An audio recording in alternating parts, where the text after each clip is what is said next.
En la reciente gala de los Emmy, en septiembre de 2025, la actriz judía estadounidense Hannah Einbinder aprovechó su discurso de agradecimiento para lanzar un mensaje político que dio la vuelta al mundo. Cerró sus palabras con un gesto de apoyo a Palestina y una crítica abierta a las políticas represivas dentro de Estados Unidos, sobre todo contra los migrantes, con el famoso Fact Eyes and Free Palestine. Después, ante los medios, explicó el sentido de su intervención. Hannah, I wanted to ask you, when you were up on stage, you talked about Palestine, and I know you signed a pledge too. Can you talk about that, please? Yeah. So, well, I thought it was important to talk about Palestine because it's an issue that's very dear to my heart. I have friends in Gaza who are working as frontline workers, as doctors right now in the north of Gaza to provide care for pregnant women and for school children to create schools in the refugee camps. And it's an issue that's really close to my heart. For many reasons, I feel like it is my obligation as a Jewish person to distinguish Jews from the state of Israel because our religion and our culture is such an important and long-standing, basically like institution that is really separate to this sort of ethno-nationalist state. Ese gesto valiente y simbólico condensa precisamente uno de los debates más necesarios en nuestro tiempo, que es la diferencia entre el judaísmo y el sionismo. Pero, ¿qué es exactamente el sionismo? En un momento en el que el genocidio en Gaza es central en la lucha política, consideramos que hay que abordar este tema para poder aportar con la profundidad que la situación requiere a este escenario completo. Buenas a todos y a todas, esto es la Mesa del Viejo Topo, un lugar para pensar en voz alta, para cuestionarlo todo y para sentar en esta mesa los temas que de verdad nos importan. Si te interesa ir más allá del ruido y pensar el presente con mirada crítica, quédate con nosotros y síguenos en redes, en Facebook, en Instagram, en Twitter, ahora también en TikTok, comenta y comparte, porque la historia no se mira, se discute, se confronta y solo así se construye. Os invitamos además a seguir la actualidad en nuestra web y en Topoexpress. Suscribiros a la revista del Viejo Topo y profundizar en nuestro catálogo de libros presentes tanto en librerías como en nuestra tienda online. Se sientan en esta mesa Pedro Costa Morata, ingeniero, sociólogo y ensayista, ha sido profesor en la Universidad Politécnica de Madrid y es autor de numerosos libros y artículos sobre política internacional, energía y ecología. En El Viejo Topo ha publicado varios libros, pero destacamos hoy Israel del mito al crimen, donde aborda la génesis y la deriva del proyecto sionista desde una mirada crítica y documentada. También nos acompaña Jorge Ramos Tolosa, doctor en Historia Contemporánea por la Universidad de Valencia e investigador especializado en Palestina, colonialismo y movimientos anticoloniales. Es profesor en el Departamento de Historia Moderna y Contemporánea de la Universidad de Valencia y autor de numerosos artículos y conferencias sobre la cuestión palestina y la descolonización, así como de varios libros. Su trabajo analiza el conflicto desde una perspectiva histórica, política y de derechos humanos. También podéis seguir sus artículos en el Diario Público. Y finalmente, Martín Alonso Zarza, doctor en Ciencias Políticas y licenciado en Filosofía, autor del libro El rabo mueve al perro, publicado con El Viejo Topo, un ensayo que analiza la relación especial entre Israel y Estados Unidos como eje central para entender tanto el deterioro israelí como la radicalización política estadounidense. El libro examina las transformaciones internas de la sociedad israelí, el papel del llamado lobby pro-israelí en Estados Unidos y las consecuencias globales de esa alianza, que ha marginado la cuestión palestina y erosionado el orden internacional. Sin más demora, arrancamos con el primer bloque que hemos titulado ¿Qué es el sionismo? Para ello voy a valerme del libro de Pedro Costa Morata que tengo aquí, donde leo, la sucesión de desgracias del pueblo palestino hay que ponerla en directa relación con la estrategia y la determinación del movimiento sionista surgido en Europa Central a finales del siglo XIX. Un movimiento ideológico que que se relanzó decisivamente a consecuencia de los pogromos que siguieron al asesinato del zar Alejandro II, especialmente sangrientos, y de la racionalización política, nacionalista, colonial, de varios ideólogos de las últimas décadas del siglo XIX, muy especial Theodor Herzl. Así me gustaría iniciar con Pedro, precisamente preguntándole sobre este cuándo, ¿no? ¿Cuándo surge el sionismo para poder contextualizar por qué tiene esas características? Bueno, el sionismo efectivamente surge, el sionismo político o ideológico, o el sionismo de Herzl y de su libro y del Estado judío, surge pues en la década de los 80 del siglo XIX. Pero bueno, el sionismo viene de atrás, sobre todo, el sionismo político y sobre todo el sionismo religioso viene sobre todo de Gran Bretaña. Se ha ido desarrollando ahí porque los distintos gobiernos británicos han estado muy próximos a esa idea sionista, incluyendo el regreso a Palestina, pero bueno, en el fondo, pues realmente lo que pretendían era fortalecer su camino hacia la India con un futuro Estado más o menos clientelar o amistoso. Pero bueno, el sionismo es un nacionalismo, surge en la época de los nacionalismos europeos y es un nacionalismo. Lo que pasa es que es un nacionalismo que no es étnico. Espero que podamos verlo después. No hay una etnia judía realmente. No es étnico, es mítico, es mítico. El sionismo se funda en una mitología y en una historia trucada y falseada, y por lo tanto es un nacionalismo muy, muy raro. Un nacionalismo que se enfrenta efectivamente a la gran mayoría de organizaciones judías de Europa que no creen en el sionismo, en una idea política de construcción de un Estado a partir del judaísmo, no creen en eso, ni siquiera el judaísmo político, las organizaciones políticas, sobre todo las de la Rusia zarista, pues no están nada de acuerdo con ese sionismo, como no están nada de acuerdo con pretender una nacionalidad judía. Realmente los judíos rusos quieren ser rusos y los judíos alemanes, alemanes, de ciudadanos. Es el famoso conflicto de la doble nacionalidad que en general las organizaciones judías pues rechazan. Entonces, su origen es, pues si no es étnico, que no es, ya lo dicen perfectamente, bueno, una y otra vez, Lomo San y Finkelstein y tantos, y no digamos Papé, ya dicen y lo demuestran, que no hay etnia judía. Los judíos israelíes, el Estado israelí no está compuesto de judíos, está compuesto de gente, de europeos, de primera, segunda, tercera generación, pero que no son judíos étnicos, ¿no? Entonces, ¿cuál es el vínculo? Bueno, pues o religioso y cultural, pero claro, nos encontramos con que los líderes, empezando por Herzl en su día, y no digamos los israelíes, pues son o ateos o laicos, es decir, que el vínculo religioso es un argumento instrumental.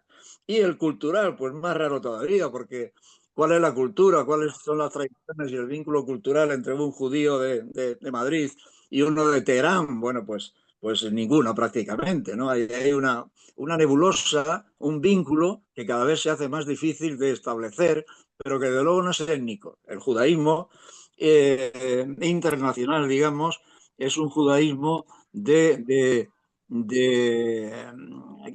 digamos, de misioneros, de conversión al judaísmo, pero no de diáspora ni de dispersión de los judíos de Judea, de la Judea, digamos, antigua y de la Palestina moderna. No vienen de ahí. Son grupos humanos convertidos a lo largo de la historia por, digamos, proselitistas judíos.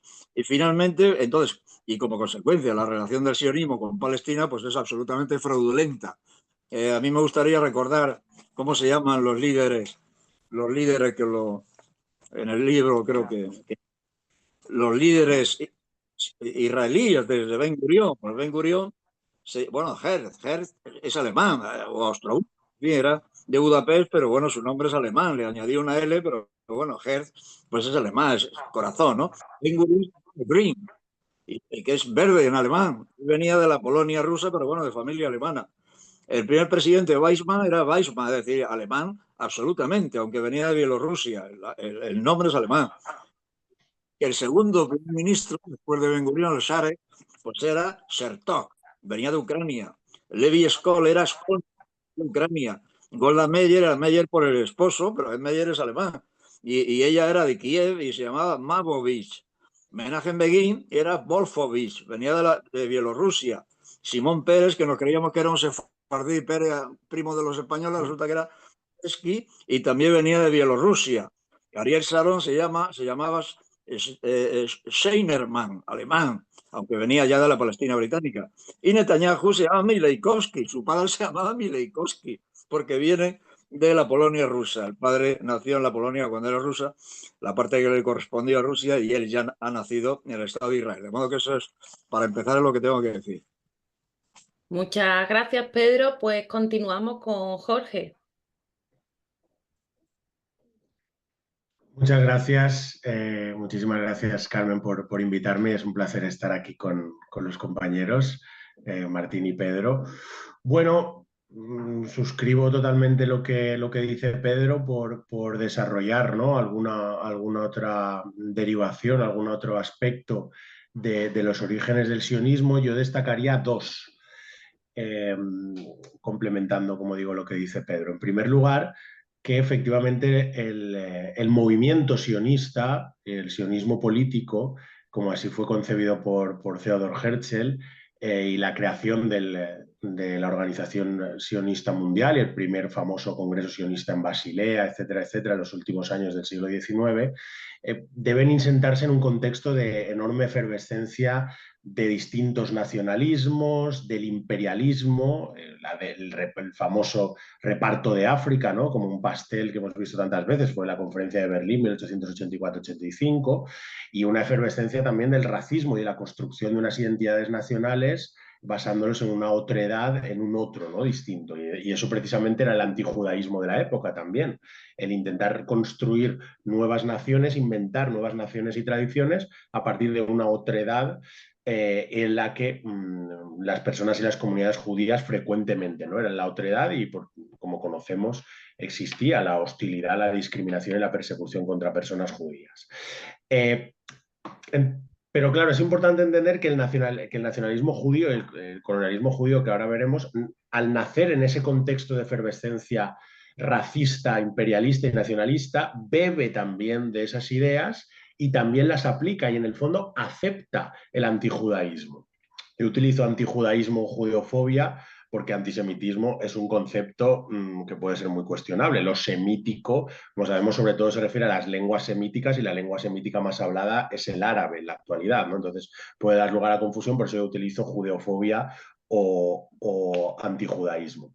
Como decía, claro, Theodor Herzl acepta que lo que dicen los racistas de que las personas y comunidades judías son un cuerpo extraño en Europa, que no pueden vivir en Europa, y por eso propone la creación de una patria judía en algún lugar, que tiene que ser obligatoriamente, después de barajar varios lugares, por cierto, después de barajar Patagonia, Chipre, zona de Kenia, que se llama Plan Uganda, Madagascar, etcétera, etcétera, deciden ya en el primer congreso sionista utilizar Palestina por dos grandes razones: porque podían conectar mucho mejor con los intereses imperialistas británicos, que ya, como ha dicho Pedro, efectivamente venía forjándose el sionismo, y cada vez más, esto lo estamos estudiando, como el sionismo cada vez tiene más de cristiano en su origen de lo que a veces o en ocasiones se piensa.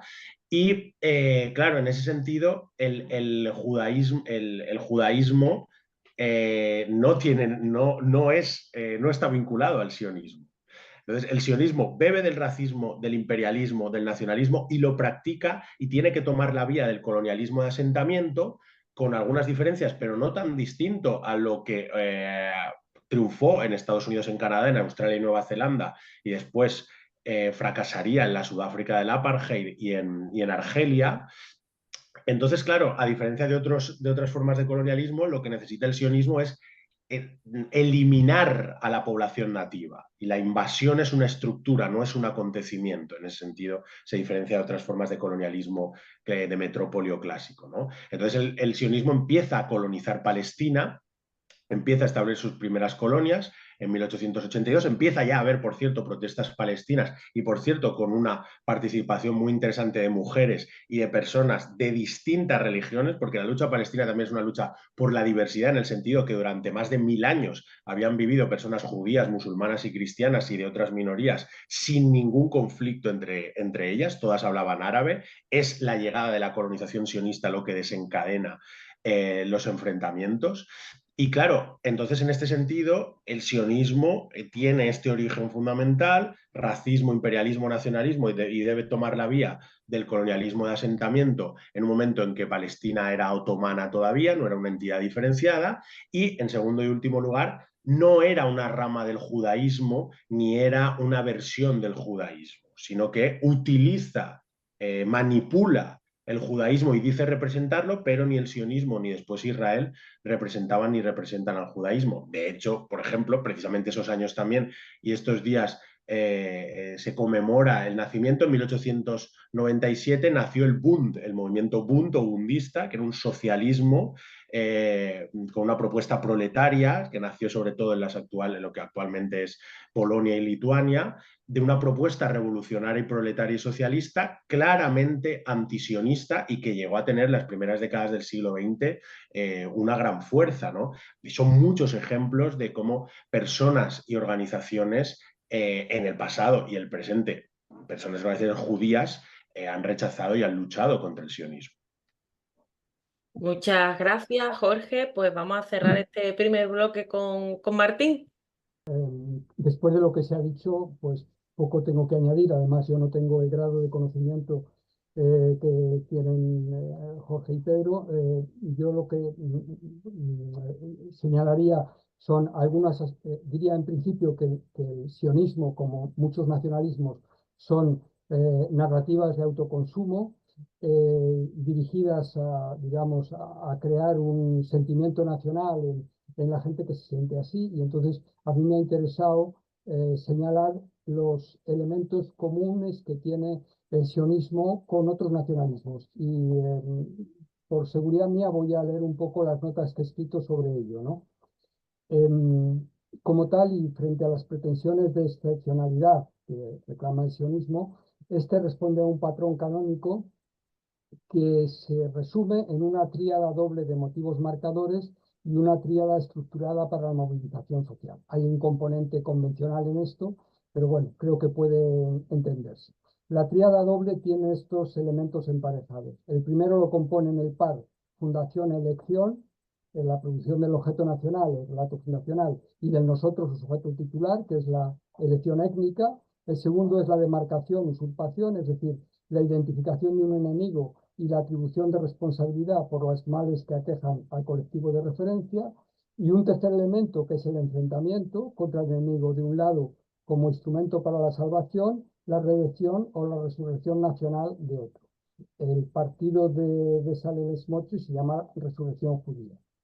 A efectos de movilización, este esquema se resume en una secuencia cronológica marcada por tres momentos: un pasado glorioso, para el caso que nos ocupa es la Edad de Oro, que abarcaría pues con límites difusos, como ocurre en todos los nacionalismos desde Abraham hasta el reino de Salomón; un presente degradado, que para el momento en el que se construye el sionismo, como ha señalado Pedro al final del siglo XIX, es la idea de la diáspora subsiguiente a la destrucción del Segundo Templo; y un futuro utópico que tiene que ver con la vuelta a Sion y la redención de la tierra prometida. Recientemente hemos tenido una formulación muy concisa de Benjamin Netanyahu del programa sionista en una sola frase: no habrá un Estado palestino. Esta generalidad o estos elementos comunes, bueno, tenía aquí algunas citas de Víctor Klemperer, de Hans Kohn y de Juan Aranzadi, pero por no alargarlo mucho los voy a dejar. Y quería señalar solamente algunos elementos que me parecen característicos y que se han señalado ya particularmente Jorge, pero yo lo hago desde su, diríamos, desde su instrumentalización. Por un lado, en el caso del sionismo, una simbiosis obviamente interesada entre nacionalismo y religión. Digo interesada porque, como han señalado los dos y como ha señalado muy bien Shlomo Zahn, en su último libro, Dos pueblos para un Estado, hay muchos judíos que son contrarios a la partición, etcétera, etcétera. Pero esta simbiosis que está hoy en el gobierno de Israel para concretar entre nacionalismo y religión, torna sumamente problemática en ocasiones la separación entre sionismo y judaísmo, sobre todo por el empeño de algunos sectores de que han hecho equivalente el antisemitismo al antisionismo. Un segundo aspecto que querría señalar, eh, quizá Jorge no está de acuerdo conmigo, no lo sé, a mí me parece que la creación del Estado de Israel es en cierta medida anacrónica porque su fundación histórica corresponde al momento de la descolonización. Y desde otro punto de vista, se funda justamente como la reacción al totalitarismo de la Segunda Guerra Mundial, que crea, diríamos, estados por lo menos teóricamente cívicos y pluralistas, y crea un estado étnico que resulta que es un estado para los judíos del mundo, pero no para los palestinos nacidos en Israel. Entonces, esos elementos me parecen disonantes. Hay un elemento, yo creo, a mí me parece que tiene interés, no sé qué les parece a Jorge ya, que es que en el caso del sionismo hay una institución que se creó justamente en los momentos más complicados para la imagen internacional de Israel, justamente para difundir o para contrarrestar esa imagen negativa por la ejecutoria de violaciones graves del derecho internacional, que es la Hasbara o la diplomacia pública, es decir, un organismo destinado a diríamos, a instalar estos mitos actualizados para contrarrestar las críticas. Y luego, por otro lado, pues la sintonía, también ha sido señalado antes, de la trayectoria de Israel con lo que está experimentando el mapa político de algunas de la extrema derecha en Estados Unidos y en Europa. Curiosamente, una extrema derecha que fue anteayer antisemita y que hoy defiende incondicionalmente a Israel por los motivos que ha comentado Jorge. Bueno, siguiendo en relación con lo que habéis comentado, es verdad que sí es llamativo eso que mencionabas de cómo la extrema derecha asume, ayer antisemita, asume perfectamente hoy el Estado de Israel por su funcionalidad y también yo creo, en relación también con lo que comentaba Jorge, porque no es exactamente un antisemitismo, sino ese antijudaísmo, porque de alguna manera también su planteamiento era expulsar a los judíos de Europa a Israel no es contradictorio a ese planteamiento. Consigue o de alguna manera consigue ese fin y por partida doble porque también conlleva otros beneficios. Pues quiero ir al segundo bloque. Hemos analizado cuando surge el siglo XIX y vamos al siglo XX. En el siglo XX ocurren varios acontecimientos que van a marcar también la creación del Estado de Israel. Ya habéis mencionado que ya estaban produciéndose los primeros asentamientos, que esa ideología no era una ideología que haya causado éxito dentro de la comunidad judía, pero que sí ha causado interés dentro de otros sectores que no tienen nada que ver con el judaísmo. Y tras la Primera Guerra Mundial se forja el mandato británico sobre Palestina y esto va a dar paso inicialmente a una propuesta por parte de los británicos que es la creación de ese hogar nacional judío. Ahí me llamó la atención que la Sociedad de Naciones, que era un organismo internacional muy deficitario en muchos sentidos, pero cuando los británicos proponen esto, una de las cosas que le alertan es que para poder llevar a cabo esa idea tienen que tener en cuenta los derechos de la población nativa. Es decir, hasta la Sociedad de Naciones, que como he dicho era muy deficitaria, sabía que eso iba a ser mínimo problemático. Entonces, ¿cómo, pese a todo eso, no me quiero adelantar, para eso estáis los invitados que habéis estudiado mucho el tema, pese a todo ese escenario previo, acaba consolidándose ese Estado de Israel en un contexto que, como decía Martín, iba como en la dirección contraria, o sea, en la dirección de la descolonización. Y os invito también a ver otro programa que hicimos previamente que nos centramos precisamente en por qué Palestina no fue descolonizada, que tiene totalmente que ver con lo que estamos hablando hoy. Y ahora vamos a iniciar con Jorge. Muchas gracias, es un placer escucharos a las tres.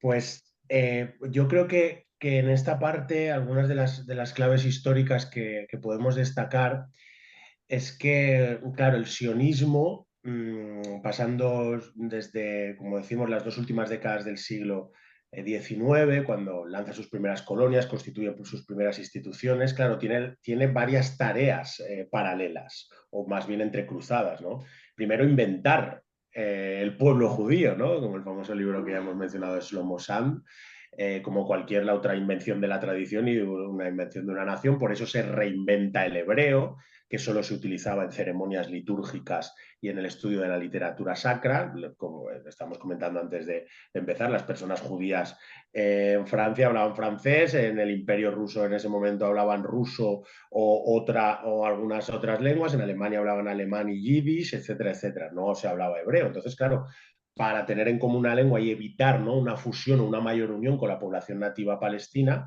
pues el hebreo fue reinventado. Luego también empezaron la colonización en sí, no solo a través de la creación de colonias, como por ejemplo Tel Aviv, que es una colonia sionista fundada en 1909 al norte de la milenaria ciudad palestina de Jaffa. Ese mismo año también se creó el primer kibutz de Gania, donde nació Moshe Dayan varios años después.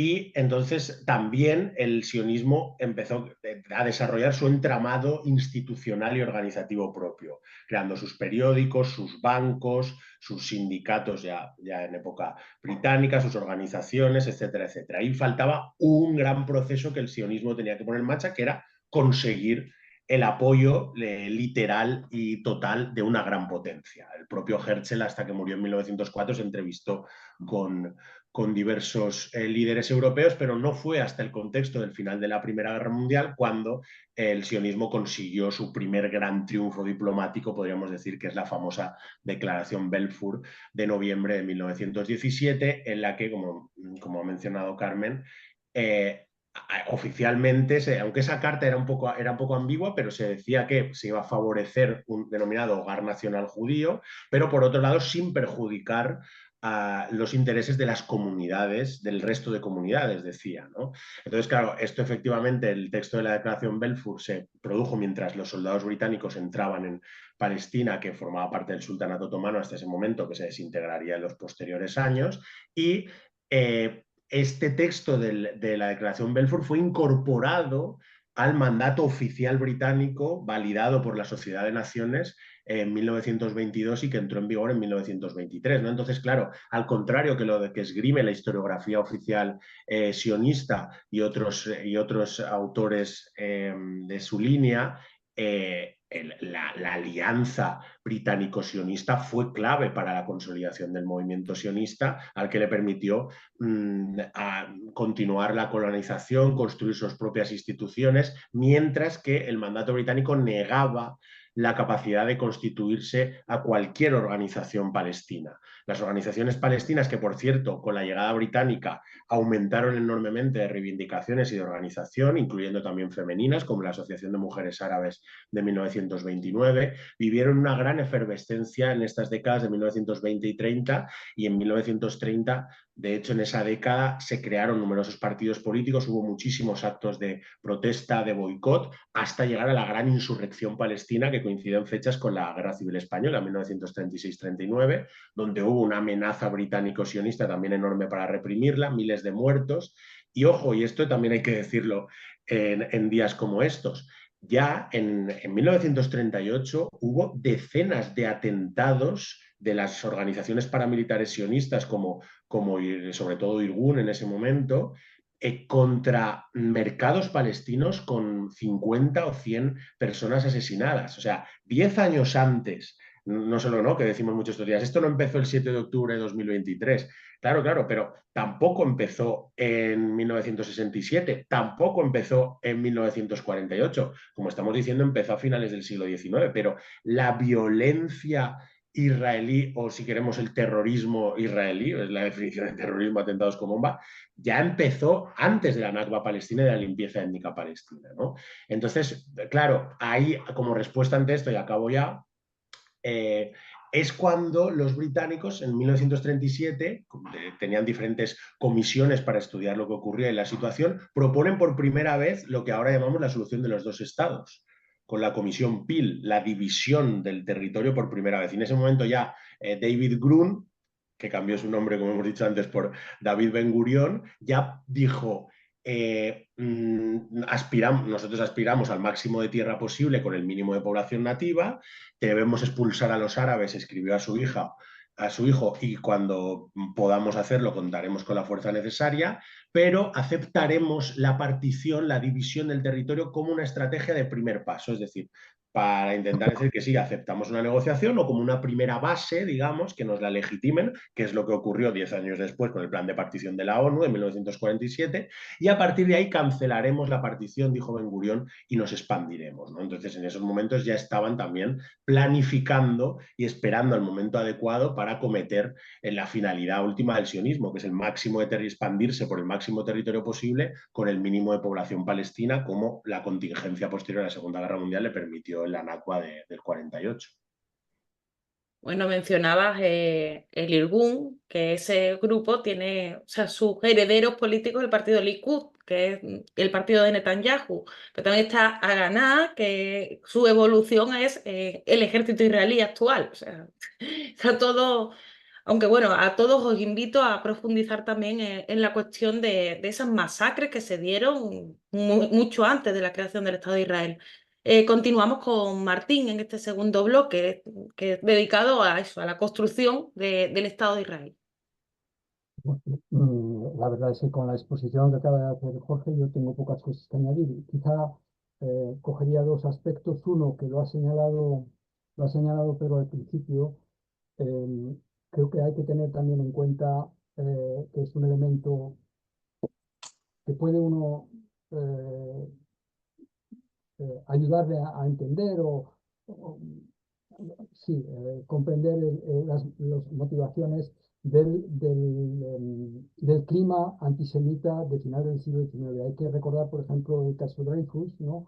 Todo lo que ha significado esto, que tiene esas dos vertientes, es decir, el surgimiento de esa extrema derecha francesa y todo un cúmulo de formaciones políticas que llegan hasta la Segunda Guerra Mundial.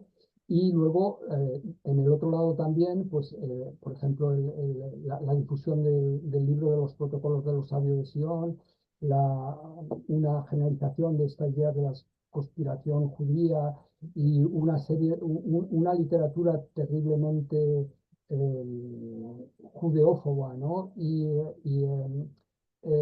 Los pogromos, las diferentes maneras de exclusión, ¿no? Entonces, parece que si bien el contenido sionista, como se ha dicho antes, formaba parte del núcleo romántico que inspiró otros nacionalismos en esa zona, desde luego no se puede obviar digamos, la realidad del antisionismo, que por cierto sigue existiendo. Es decir, existe hoy a la vez una instrumentalización del antisionismo, pero existe un antisionismo incluso en algunas formaciones de ultraderecha que son teóricamente defensoras de Israel. Es decir, estas paradojas que dentro, o sea, fuera del núcleo en el que compartimos, ¿no?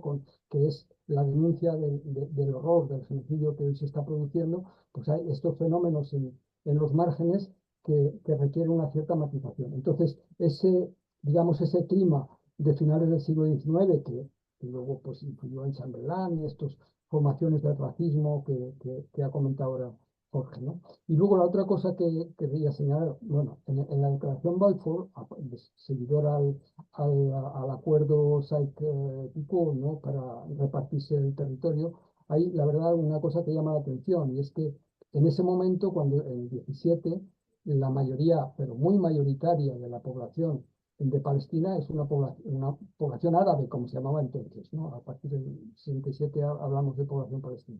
Sin embargo, en la declaración Balfour, toda esa población es caracterizada como no judía. Es decir, es como si uno se dirigiera ahora, no sé, a una población y dijera, ¿y los no hombres o las no mujeres? ¿No? Es decir, hay, creo que lo ha dicho Pedro antes, o no sé si Jorge, ¿no? Hay una imbricación de los intereses del sionismo y del imperialismo británico para llevar adelante eso y coartar el posible desarrollo de unas aspiraciones a la autodeterminación de la población palestina.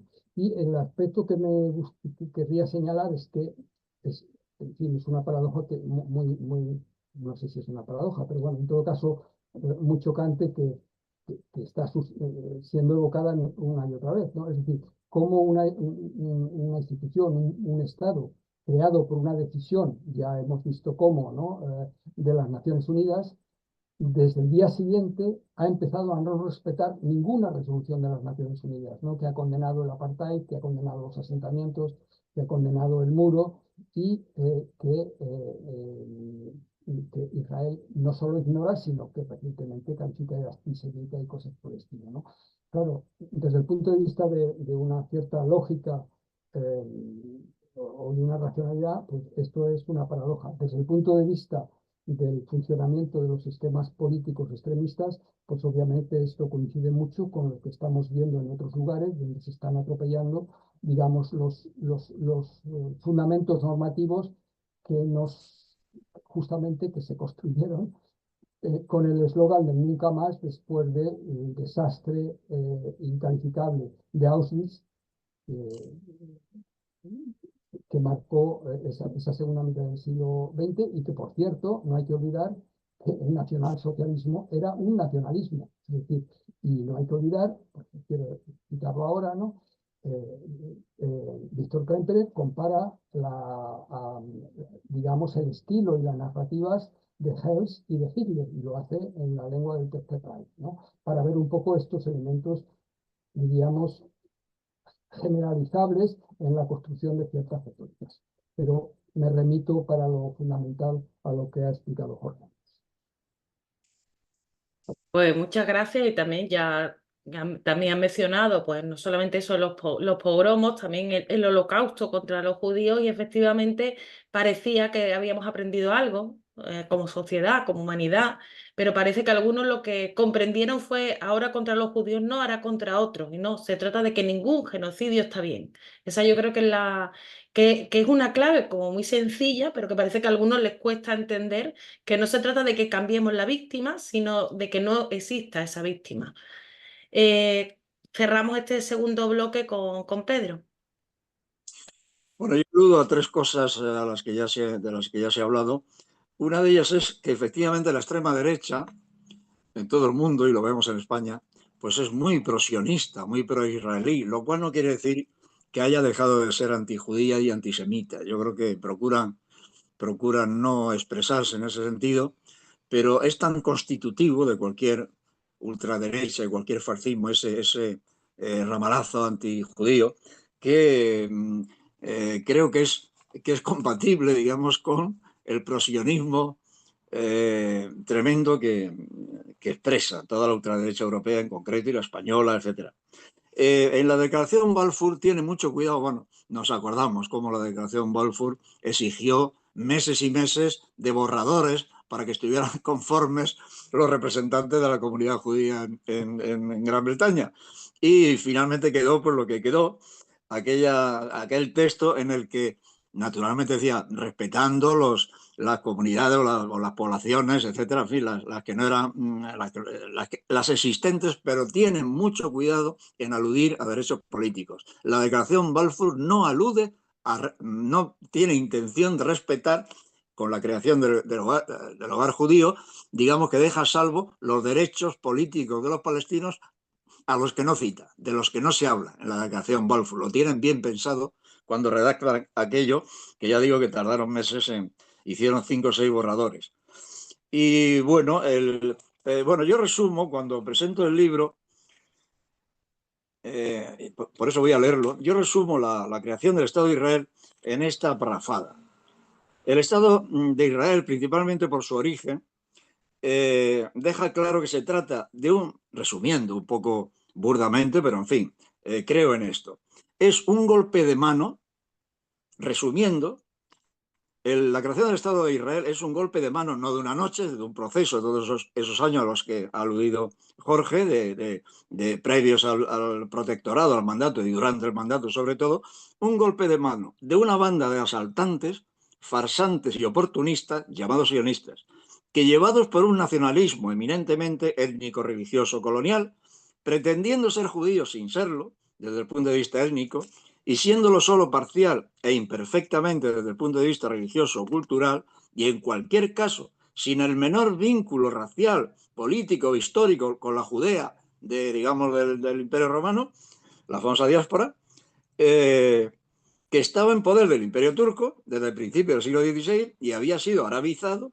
e islamizado desde el siglo VII para crear un estado colonial de asentamiento, lo decía antes Jorge, que absorbiera las poblaciones aparentemente judías del centro y oeste de Europa. Es decir, que es un proceso burdo, violento, es oportunista porque cuenta siempre con algún disimulo con el Imperio Británico y es supremacista racista. Esas son las características de un fascismo. El fascismo es violento, es racista, supremacista y es expansionista.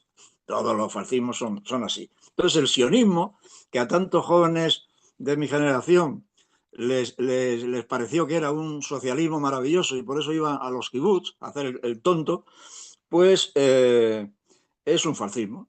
Es un fascismo, pero un fascismo de derecha y del Partido Laborista porque es sionista y todos los partidos esos son sionistas, salvo, claro, los partidos árabes, ¿no?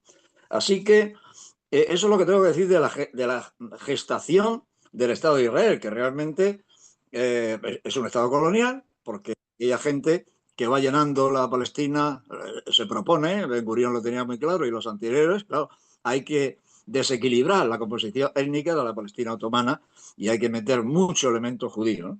Así que por eso es colonial y por eso aprovecho para decir que cuando se estigmatiza a Hamás por sus atrocidades, etcétera, nos olvidamos de que Hamás es un movimiento de liberación anticolonial, como todos los de la historia han sido, naturalmente que recurre a la violencia, pero la violencia siempre es superior por parte del Estado colonial.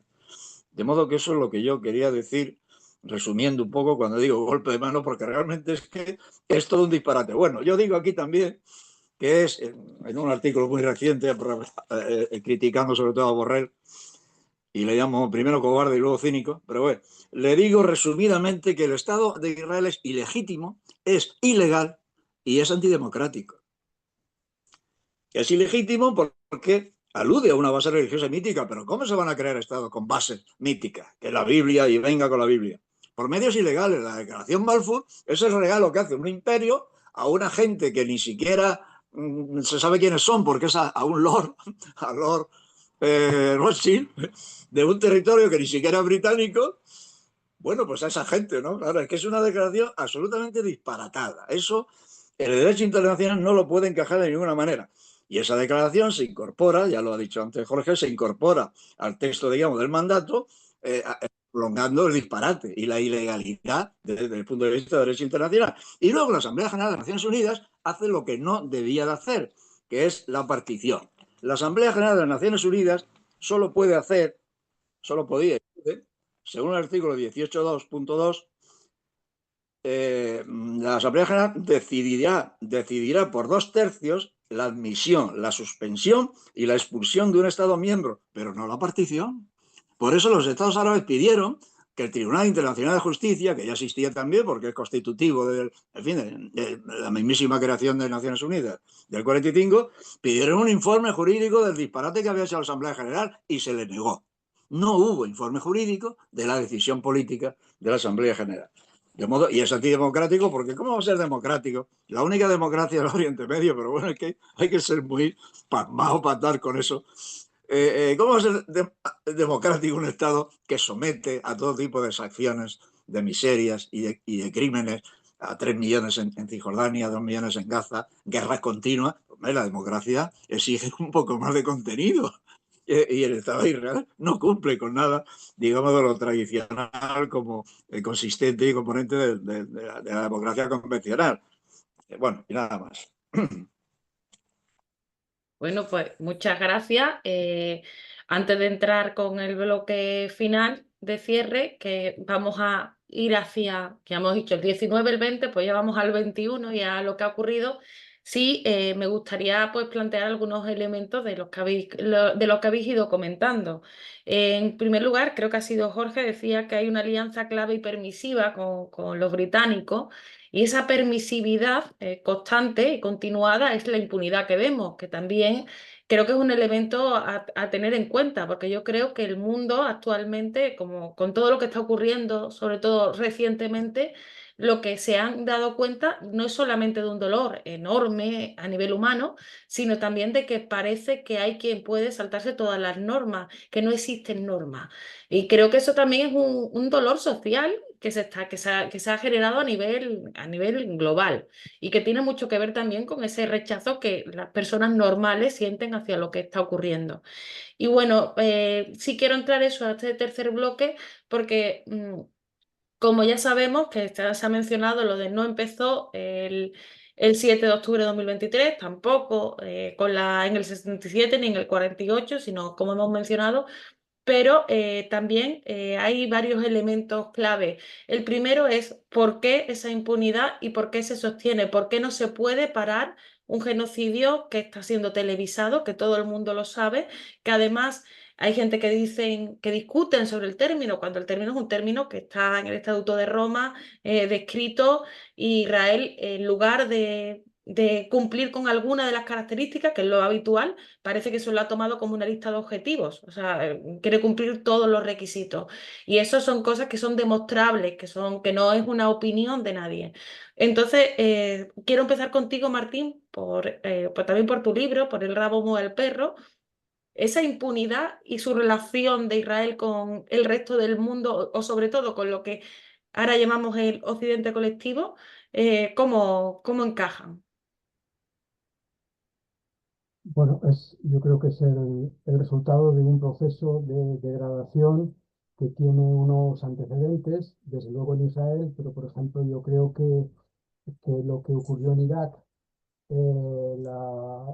el montaje de todas estas armas de destrucción masiva, por cierto, no es casualidad que algunos de los personajes de entonces, como Tony Blair, aparezcan hoy en primer lugar de la escena, y por eso recordamos las palabras de Tony Blair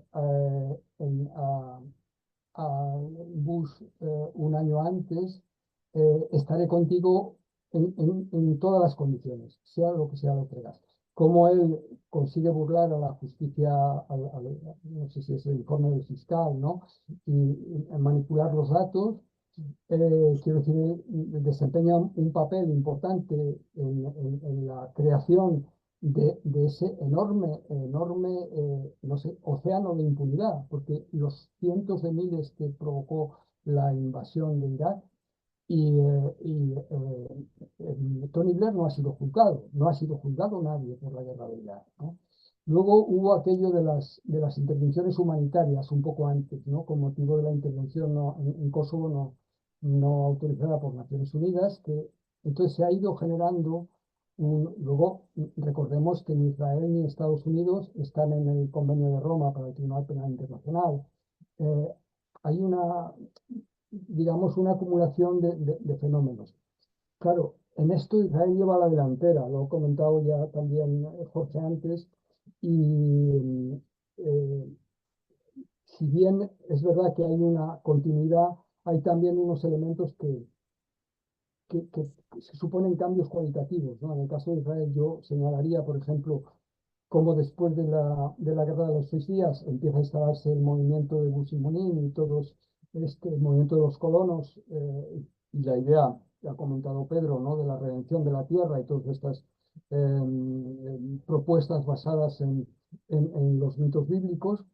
Y quería recordar también otro elemento que yo creo que sí que explica muchas cosas, que es, bueno, pues hoy son 2 años del 7 de octubre, pero el mes que viene serán 30 años del asesinato de Rabin. Rabin, que obviamente tenía las limitaciones que ha señalado antes Pedro, pero es alguien que fue amenazado por los acuerdos de Oslo y por haber negociado. Y fue amenazado. A Rabin no lo mató ningún terrorista, ningún terrorista palestino, como dicen. No, a Rabin lo mató un terrorista galamí, ¿no? Que es un cananista, por cierto, eh, que entonces algunos de sus representantes pues, estaban proscritos y no pudieron presentarse en Israel por racismo y por amenazas, pero hoy sus sucesores están en el Parlamento. Entre ellos Ben Gvir, que fue una de las personas que le amenazó en directo en la televisión pocos meses antes de ser asesinado, ¿no? Al año siguiente, en el 96, es el primer gobierno de Netanyahu y gana las elecciones con un programa de los neoconservadores norteamericanos, sino que poco después preparará la guerra de Irak, que es el programa La Paz por la Fuerza, que es lo que no deja de decir nunca Netanyahu, ¿no? La paz por la fuerza. Y a partir de ahí, quiero decir, hay diría yo, un camino, una tendencia, una dirección que va progresivamente erosionando pues esas piezas que poco a poco se habían construido contra la barbarie después de 1945. En el caso diríamos, de la deriva israelí, pues se manifiesta hoy como, yo creo, como un emblema, y lo ha dicho antes Jorge, como un prototipo, ¿no? Y hay unos componentes, algunos son más específicos y otros más generalizados, pero son muy llamativos en todo caso. El fundamentalismo ultranacionalista religioso, una enorme militarización de la sociedad. Israel es el primer país exportador de armas per cápita, ¿no? Es su primera industria. En estos 2 años ha atacado 6 países, ¿no? Además de Palestina, Líbano, Siria, Yemen, Qatar.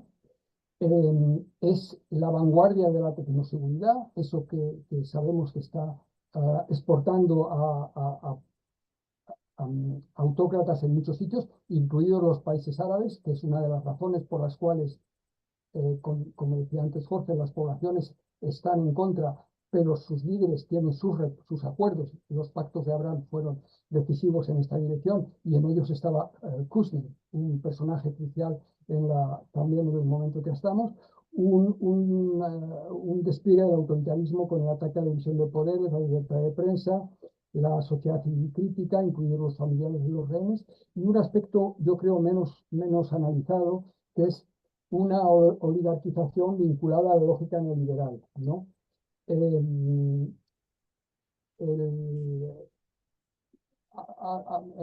en la década pasada se acuñó una noción que es la idea de Israel como nación Sharab.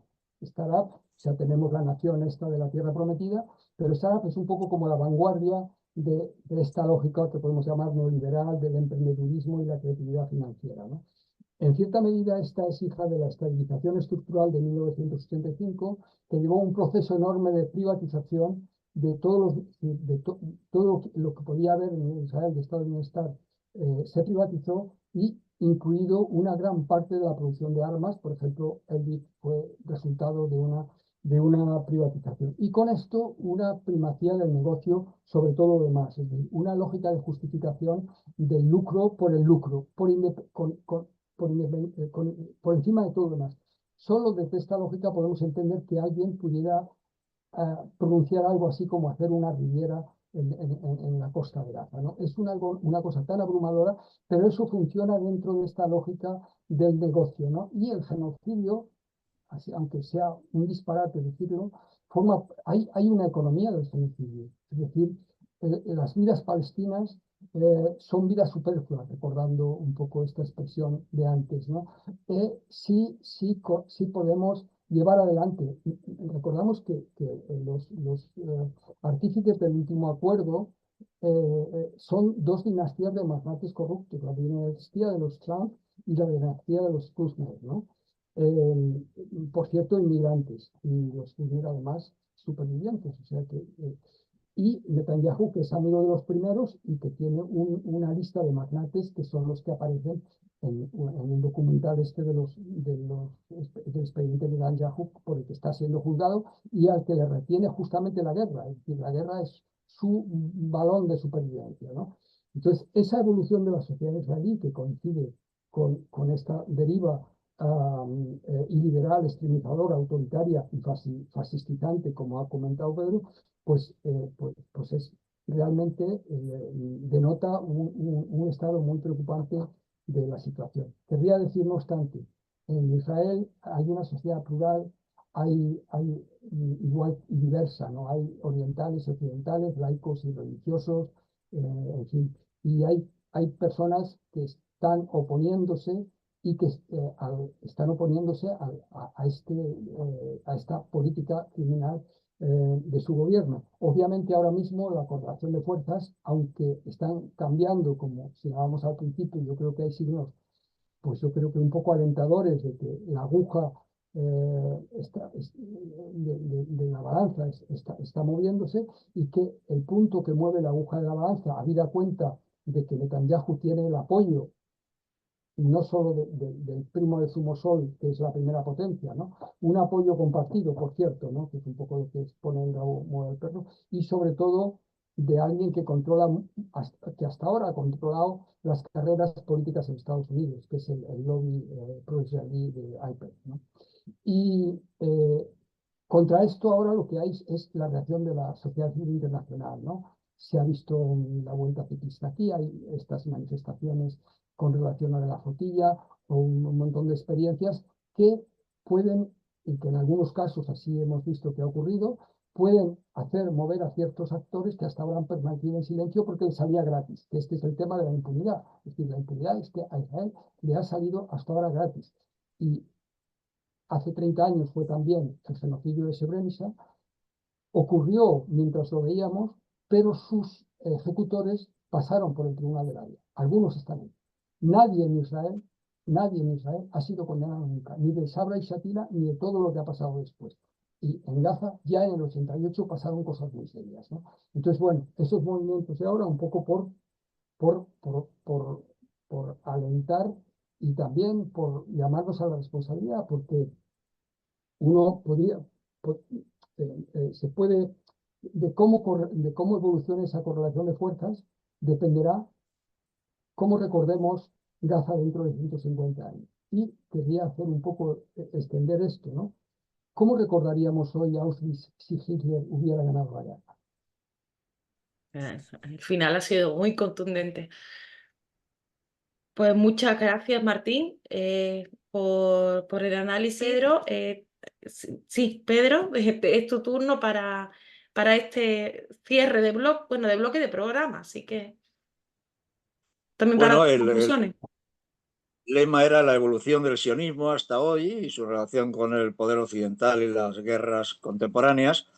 Yo tengo que decir que el sionismo ha ido expresándose de una forma formal y de hecho como una ideología racista, cada vez más racista. Se han atrevido el año 2018 a elaborar la Knesset una ley del Estado-Nación del pueblo judío que ha suspendido el Tribunal Supremo, pero vamos, que pretende que solamente sean ciudadanos israelíes los judíos de etnia.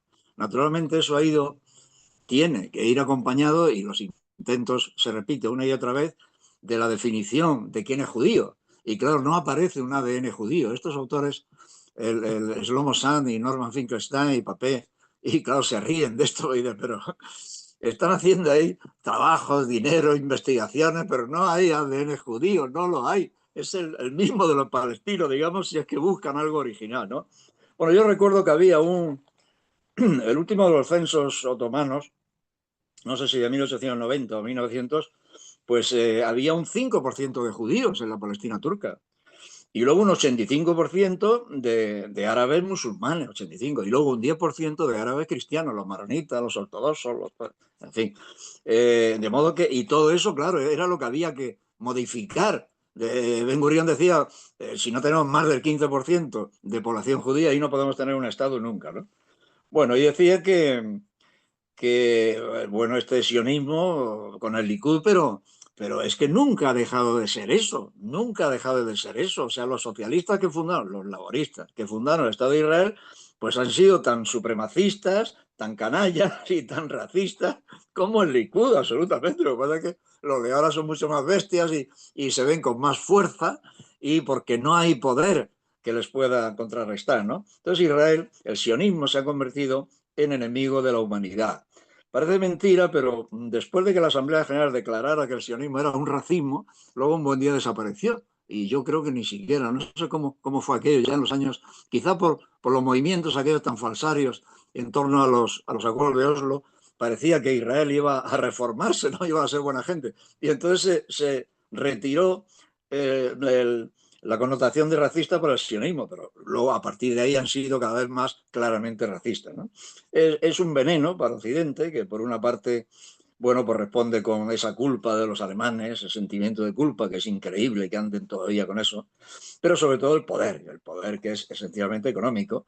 Norman Finkelstein, en el libro de la industria del holocausto, que es también precioso porque dice, bueno, es que las organizaciones judías norteamericanas son un continuo chantaje, no tienen vergüenza, no tienen dignidad, no se cansan nunca de sacarle dinero y el pringue a Alemania, a Austria, a los bancos suizos, etcétera, y se les concede todo, con tal de no ir a juicio, porque claro, son la especialidad de los lobbies estos norteamericanos, ¿no?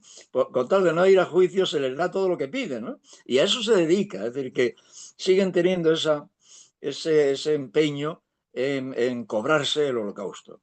Y el holocausto, lo dice este mismo Finkelstein, el holocausto ya está bien de escribirlo con mayúscula, que no es el único. Y claro, es que menudo rollo con el holocausto por aquí y el holocausto por allá. Cuando el holocausto fue más, en términos relativos, más duros para los comunistas, por ejemplo, en Alemania, que los liquidaron a casi todos. Y claro, no era una población de 6 millones. O los gitanos incluso, ¿no? Entonces, cuando vemos, ya menos mal que poco a poco la opinión pública internacional pues ya no dice que Israel es una colonia de Estados Unidos, no, es al revés. Quien manda es Israel, quien mangonea a todos los presidentes norteamericanos desde, por supuesto, Truman, luego Eisenhower, no, pero a partir de Kennedy, los siguientes a Kennedy han sido peleles. Y son peleles. Este ya es que además es un mamarracho, el amigo Trump, que, bueno, sus cualidades son negativas, son sin precedentes, ¿no? Pero el caso es que son los que mandan.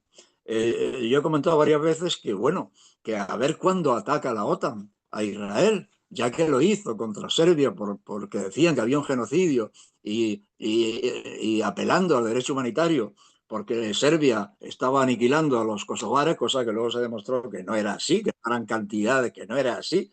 Bueno, pues ahí intervino la OTAN, en una guerra pirata, pero intervino, bombardeando ilegalmente Serbia y Montenegro. Bueno, pues lo tendrían que hacer igual con Israel. Claro, pues esa es la contradicción.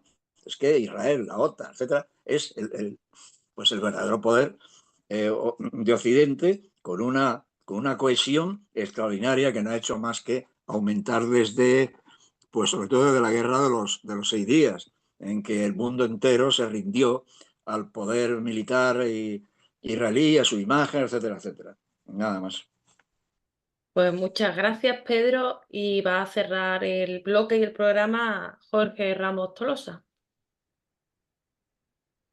Bueno, muchas gracias por este honor de cerrarlo. Me ha encantado compartirlo contigo, Carmen, y con Martín y Pedro.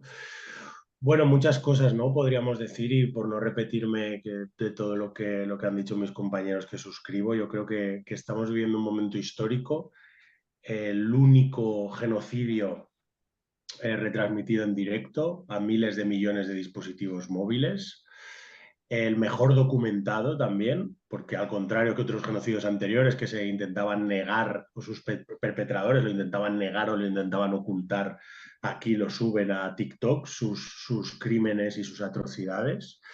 Entonces esto también es muy interesante también desde el punto de vista del estudio histórico y de la investigación histórica esto, ¿no? Porque, claro, durante mucho tiempo para investigar los genocidios contemporáneos en ocasiones se ha tenido, bueno, intentan, ¿no? El propio nazismo y después neonazis han intentado negar, ocultar el genocidio nazi. Yo suelo decir genocidio nazi, por cierto, porque esto me lo enseñó una amiga, Liliana Córdoba, una amiga judía, antisionista, que nació como refugiada judía en París en 1947. Su padre fue un héroe judío del gueto de Vilna, por cierto, antifascista, que fue una de las fundadoras de la International Jewish Anti-Zionist Network, la red internacional de personas judías antisionistas. Y ella me dijo que, claro, precisamente, ¿no? Por lo que habéis comentado, para no reforzar el carácter de unicidad histórica que pretende el sionismo del Holocausto y así también justificarlo, y como el Holocausto fue único, podemos tomar medidas excepcionales y únicas para no vivir un segundo holocausto. Llegó a decir, los sionistas llegaron a decir en los años clave 47-48 y hasta la actualidad, ¿no? O sea, o he escuchado 7 de octubre, el segundo aniversario, el día que más judíos desde el holocausto. Bueno, pues perdonad este paréntesis, pero Liliana a mí me dijo que ella habla de genocidio nazi, no de holocausto, para así más fácilmente poder trazar las líneas. Obviamente todos los fenómenos históricos tienen particularidades, tienen cuestiones diferentes. El horror del genocidio nazi fue brutal en muchos aspectos, pero también se puede hablar, pues, de genocidio armenio, genocidio nazi, genocidio del Congo belga, etcétera, ¿no? Por si os sirve. Quiero decir que yo ya no digo holocausto cuando puedo. Entonces, estamos ante el único genocidio retransmitido en directo, el mejor documentado y el que peor habla del Atlántico Norte por su complicidad. Entonces yo esto siempre me gusta decirlo, el único, el mejor y el que peor habla del Atlántico Norte por su complicidad, porque es quien sostiene, obviamente, y la responsabilidad, como dice el doctor Abushita, ¿no? La responsabilidad estadounidense y europea es casi parangonable a la propiamente israelí, ¿no? En este genocidio. Por eso es tan importante la campaña de BDS, para acabar con estas complicidades y romper con todas las relaciones, como se ha vuelto a salir otro fin de semana más en 80 ciudades del Estado español, precisamente centrándolo en un embargo real, integral de armas, no lo que se está intentando aprobar, pero que también, por cierto, si se ha aprobado es gracias a la lucha popular y a la presión social. Hay que decir ambas cosas, ¿no? Es insuficiente y se va a seguir luchando, pero por otro lado ningún país de la OTAN ni siquiera ha tomado medidas, aunque sean insuficientes y tímidas, así, ¿no? Entonces eso es gracias a la lucha, y la lucha funciona, es muy importante. Claro, en estos tiempos, ¿no? En que no, ¿eso de qué sirve? Eso pues sí que sirve. O sea, tuvo que salir Pedro Sánchez de decir 9 medidas, que luego hay que estar detrás, hay que presionar, tiene que ir mucho más lejos, pero ningún otro país de la OTAN ni del norte global ha tomado similares parecidas, y eso es gracias a que está habiendo un episodio de solidaridad internacionalista que yo creo que es el mayor episodio de solidaridad internacionalista, al menos en el Estado español, que por supuesto está habiendo en todo el mundo, pero al menos en el Estado español, desde la Guerra Civil Española y las brigadas internacionales. Creo que ninguna causa internacionalista había tenido tantísimas manifestaciones, tantos meses seguidos, tantas campañas, y ahora, por supuesto, la vuelta y la flotilla han sido extraordinarias, ¿no? Yo también quiero decir que ahora mismo Israel, junto con obviamente su aliado estadounidense, es la mayor amenaza para la paz mundial. Yo creo que eso tenemos que repetirla. Porque, disculpa, creo que ha sido Martín que lo habéis dicho, o Pedro, no recuerdo. No solo ha atacado, lo conté, y estuve investigando, no solo ha atacado 6 países Israel en 2 años, ha atacado 11 países.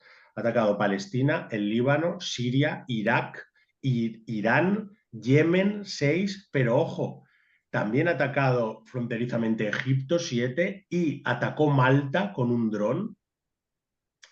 Y ahora con la flotilla ha atacado en aguas tunecinas también un barco portugués. Creo que me falta uno que ahora no sé cuál es, pero bueno. Es decir, Israel ha atacado ya a un país de la OTAN. Y además Portugal es un país fundador de la OTAN, ¿no? Por conectar también con lo que decíais, ¿no? De cuál es el papel de la OTAN y los bombardeos, etcétera, etcétera. Entonces yo creo que tenemos que decir también que Israel no solo intenta exterminar al pueblo palestino, sino que es el país del mundo que más armas exporta per cápita. Es un auténtico, el pueblo palestino, laboratorio de la industria de la muerte del mundo, de seguridad, de securitización, policías que van a entrenarse a Israel durante mucho tiempo, tanquetas de agua que se utilizan en manifestaciones son israelíes, la tecnología de tecnovigilancia Pegasus, que ha investigado a tantas personas activistas, políticas, periodistas a ambos lados del Atlántico, es israelí. Entonces es una amenaza para la paz mundial y es una amenaza también para la ciudadanía global en este sentido, ¿no? Y para acabar con un poquito más de esperanza, bueno, yo cada vez me gusta acabar más con esto, porque creo que hay elementos para tener esperanza y además creo que es una apuesta política, ¿no? Que tenemos que hacer la esperanza posible y no la desesperación convincente, ¿no? Hay que tener en cuenta que históricamente hay regímenes políticos que perduran, pero otros desaparecen. Y esto es habitual y es normal. Y precisamente en el siglo XX muchos regímenes que han cometido genocidios, que han perpetrado genocidios, no han podido sobrevivir. Estoy pensando a principios ya del siglo XX, el Estado Libre del Congo, después del genocidio del Congo, dejó de existir y se transfirió la propiedad de Leopoldo II al Estado belga y ya no existía el Estado Libre del Congo por el genocidio del Congo y una de las primeras campañas mundiales de opinión pública que hubo contra ese genocidio porque se difundieron fotos horribles, por cierto, también obviamente es diferente en algunos aspectos, pero resuena, ¿no? Rima la historia en este caso. El sultanato otomano, el imperio otomano no sobrevivió al genocidio armenio y desapareció con su derrota también de la Primera Guerra Mundial. El Tercer Reich también desapareció tras perpetrar el genocidio nazi. Oficialmente, o al menos para ellos, y según la ONU, Srebrenica fue un episodio de genocidio y Yugoslavia, lo perpetró Yugoslavia en ese momento, tampoco sobrevivió. Quiero decir, no dejan de existir solo por el genocidio, pero tenemos ejemplos en el siglo XX, es curioso, ¿no? Que de distintos regímenes, en distintos continentes y periodos, les ha costado sobrevivir después de perpetrar un genocidio. Claro, ¿qué ocurre con Israel? Israel es una colonia. Israel es una colonia euroamericana, una colonia blanca en el corazón del mundo árabe. Y Israel se basa fundamentalmente en proporcionar estabilidad y seguridad a sus colonos, que todos son colonos, no es solo los colonos los de los territorios ocupados en el 67, estabilidad y seguridad a sus colonos y a sus inversiones capitalistas. Pero es que en los últimos 2 años no hay nada más inestable y más inseguro que Israel. Y esto es fundamental, hay que entenderlo. O sea, si leemos la propia prensa israelí, que yo la leo todas las semanas, sistemáticamente están hablando de colapso, de las posibilidades de colapso de Israel. Y esto por varios factores. Estamos hablando de la economía. En muchos sentidos, aunque tiene altibajos, Israel ha perdido más del 70% de la industria de la construcción, del comercio, más del 80% del turismo. Antes que hablábamos Israel, que se dice la Startup Nation, más del 70% de las startups están en peligro, tuvieron que cerrar ya tras los primeros meses de genocidio. Israel ha perdido, está habiendo fuga de capitales en algunos ámbitos, en algunas esferas económicas. Iba a coger la mayor inversión de su historia del gigante informático Intel de Silicon Valley y por la campaña de BDS, por la campaña de boicot el año pasado, 2024, Intel dijo que ya no iba a invertir en esa gigafactoría por valor de 25.000 millones de dólares. Entonces, claro, estamos viendo que económicamente Israel está teniendo problemas y desinversiones y sobre todo eso, el capitalismo busca una inversión que pueda ser segura y que pueda ser estable y que pueda ser fiable. Israel tiene dificultades para esto. Después, en segundo lugar, la fractura interna en la sociedad judía israelí es mayor que nunca. Pero ojo, esto ya ocurría inmediatamente antes del inicio del genocidio.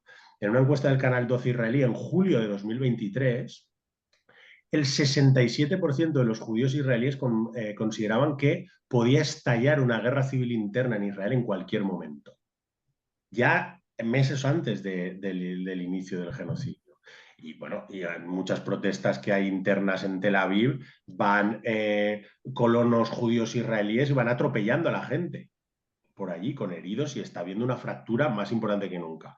Problemas económicos, fractura interna. Militarmente, en perspectiva histórica, claro, si lo comparamos con lo que ha hecho Israel en periodos anteriores, Israel derrotó a 3 ejércitos de estados soberanos en 6 días en el 67 y conquistó entre un 300 y un 400% más de su territorio. Ahora en 2 años no ha conseguido tomar totalmente un gueto, un campo de exterminio, que corresponde al 1,5% de su superficie. Es decir, en 6 días, en el 67, con muchas distancias y otra época obviamente, pero en el auge de su poder, en ese sentido, conquista en 6 días un 300-400% de territorio, incluyendo ejércitos de estados soberanos, pero no consigue derrotar en 2 años a las guerrillas palestinas de un territorio que es un 1,5%. O en el Líbano mismo, que parece que nos hemos olvidado. En el 82, en la invasión israelí del Líbano del 82, los aproximadamente 100 kilómetros que separan la línea de demarcación de Israel del Líbano, no es frontera porque no tienen firmadas fronteras oficiales. Israel tardó una semana en llegar a Beirut, aproximadamente 100 kilómetros. El año pasado, cuando estuvo en la fase más cruda, ¿no?, de los ataques israelíes contra el Líbano, en 2 meses, en el punto que más avanzó fue 5 kilómetros. O sea, en el 82, en una semana 100 kilómetros, en el 2024, en 2 meses, 5 kilómetros. Bueno, después las pérdidas que ha tenido con los 12 días de intercambios con Irán son gigantescas. Y la estrategia del enjambre de Palestina y del resto de resistencias antiimperialistas de la zona es eso, es una estrategia del enjambre. Hacer inviable ese Estado, insostenible ese Estado. Entonces yo creo que cada vez que no sabemos ni cómo ni cuándo, pero obviamente cada mes que prolonga el genocidio, cada nuevo país que ataque a Israel, se está acelerando posiblemente su colapso y su inestabilidad, ¿no? Y por supuesto, por último, Netanyahu es un fugitivo de la justicia internacional y la solidaridad con Palestina está siendo más grande que nunca y está convirtiendo la causa palestina en una escuela de militancia muy interesante para personas de muchos lugares y vamos, hay que tener en cuenta que también su gran aliado estadounidense, el declive estructural estadounidense, no será lo mismo la unipolaridad estadounidense de las últimas décadas que en las próximas décadas lo que vamos a vivir. Entonces, esto está clarísimo y esto va a abrir un nuevo espacio que, como digo, los episodios de descolonización son muy duros, son muy sacrificados, son muy largos, pero quién sabe a medio, largo plazo lo que puede ocurrir, ¿no? Y a mí me gusta decir eso, ¿no? Y acabo que ahora mismo Palestina concentra, reúne toda la energía y toda la ilusión por un mundo mejor. Pues muchas gracias, Jorge.